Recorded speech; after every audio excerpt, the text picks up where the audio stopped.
Incident అయ్యి 24 గంటలు దాదాపు 36 గంటలు అవుతున్నది. ఆయన్నేమో తీవ్ర అనారోగ్యంతో పడున్నాడు హాస్పిటల్లో, రక్తవాంతులు చేసుకుంటున్నాడు. ఇప్పటి వరకు ఆ నిందితుని కూడా తీసుకురాలి. ఏమన్నట్టు ఏసీపీగా ఆరోగ్యం బాగాలేదు, సెక్షన్ అది పెట్టినా ఇది పెట్టినా అని పోలీసులు చెప్తున్నారు. ఇట్లున్నది పరిస్థితి తెలంగాణలో. మేము చెప్తున్నాం, రేపటిలోగా వాడిని ధీరజ్ రెడ్డిని అరెస్ట్ చేయకపోతే రాష్ట్ర వ్యాప్తంగా ఉద్యమం చేస్తే రేపు మేము ఈ పోలీస్ స్టేషన్లను ముట్టడిస్తాం. ముందరనే చెప్తున్నాం, మీరు వాడిని అరెస్ట్ చేయకపోతే. ఇంత ఘోరంగా, ఇంత అచేతనంగా, ఇంత చేతగాని పోలీస్ వ్యవస్థను అయితే నేను మొట్టమొదటిసారి చూస్తున్నాను. ఎమ్మెల్యేలు పోయి కంప్లైంట్ ఇస్తే వాళ్ళ మీద ఉల్టా కేసు పెడతారు. మమ్మల్ని కొట్టిండ్రా బాబు, చంపడానికి వచ్చిందని చెప్పేసి బాధితుడు ఏడ్చుకుంటే రక్తపు గాయాలతో పోతే కనీసం ఆ నేర స్థలానికి కూడా పోలేని చేతగాని దద్దమ్మ పోలీసు ఎందుకు అసలు తెలంగాణకు నాకు అర్థం కాదు. నేను మళ్ళా చెప్తున్నా, ఇదివరకు సిపి రాచకొండ గారికి ఫోన్ చేసిన ఆయన కూడా ఫోన్ ఎత్తుతలేడు. ఇప్పుడే డీసీపీ మాట్లాడిన, డీసీపీకి చాలా క్లియర్గా చెప్పిన, రేపటిలోగా నిందితుడిని అరెస్ట్ చేయాల్సిందే, లేకపోతే మాత్రం మేము రాష్ట్ర వ్యాప్తంగా ఉద్యమం చేస్తాం. మేము నేషనల్ హ్యూమన్ రైట్స్ కమిషన్ పోతాం, నేషనల్ ఎస్టీ కమిషన్ దగ్గర పోతాం, అన్ని కమిషన్ల దగ్గర పోతాం. మాకు న్యాయం దొరికేదాకా మేము పోరాడుతూనే ఉంటాం. రాష్ట్ర వ్యాప్తంగా ఉద్యమం చేస్తాం. అర్జెంటుగా బీజేపీ ఈ గూండా రాజకీయాలు, గూండా రాజకీయాలంతా కూడా తెలంగాణ చాలా గమనిస్తున్నది.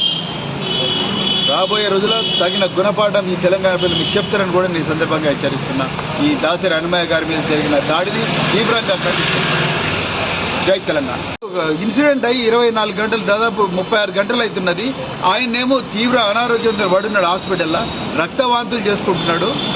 ఇప్పటి వరకు ఆ నిందితుని కూడా తీసుకురాలి. ఏమన్నట్టు ఏసీపీగా ఆరోగ్యం బాగాలేదు, సెక్షన్ అది పెట్టినా ఇది పెట్టినా అని పోలీసులు చెప్తున్నారు. ఇట్లున్నది పరిస్థితి తెలంగాణలో. మేము చెప్తున్నాం, రేపటిలోగా వాడిని ధీరజ్ రెడ్డిని అరెస్ట్ చేయకపోతే రాష్ట్ర వ్యాప్తంగా ఉద్యమం చేస్తే రేపు మేము ఈ పోలీస్ స్టేషన్లను ముట్టడిస్తాం. ముందరనే చెప్తున్నాం, మీరు వాడిని అరెస్ట్ చేయకపోతే. ఇంత ఘోరంగా, ఇంత అచేతనంగా, ఇంత చేతగాని పోలీస్ వ్యవస్థను అయితే నేను మొట్టమొదటిసారి చూస్తున్నాను. ఎమ్మెల్యేలు పోయి కంప్లైంట్ ఇస్తే వాళ్ళ మీద ఉల్టా కేసు పెడతారు.